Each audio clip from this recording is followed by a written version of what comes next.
সাকিবের বিরুদ্ধে গ্রেফতারি পরোয়ানা জারি।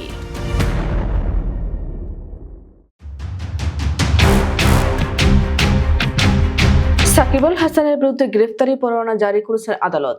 আজ রোববার বাংলাদেশ জাতীয় ক্রিকেট দলের সাবেক অধিনায়ক ও পতিত আওয়ামী লীগ সরকারের সংসদ সদস্যদের বিরুদ্ধে আদালত গ্রেফতারি পরোয়ানা জারি করেন।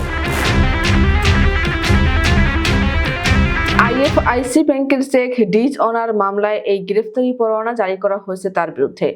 এই মামলা শুধু সাকিবের একার বিরুদ্ধে করা হয়নি, তিনি ছাড়াও এই মামলায় আরো 2 জনের বিরুদ্ধে গ্রেফতারি পরোয়ানা জারি করা হয়েছে।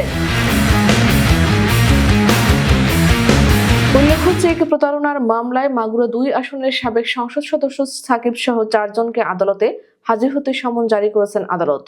বুধবার 18 ডিসেম্বর ঢাকার অতিরিক্ত chief metropolitan magistrate Mohammad Mahbubul হকের আদালত এই আদেশ দেন। মামলার অপর আসামিরা হলেন সাকিব আল হাসান অ্যাগ্রো ফার্ম লিমিটেডের এমডি গাজী শাহগীর হোসেন, প্রতিষ্ঠানটির পরিচালক ইমদাদুল হক ও মালাইকা বেগম।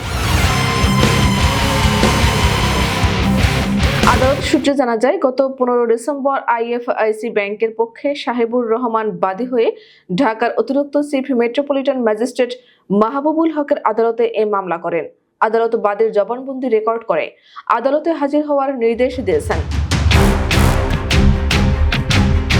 অবশেষে জাতীয় ক্রিকেট দলের সাবেক অধিনায়ক ও পতিত আওয়ামী লীগ সরকারের সংসদ সদস্যের বিরুদ্ধে আদালত গ্রেফতারি পরোয়ানা জারি করেন।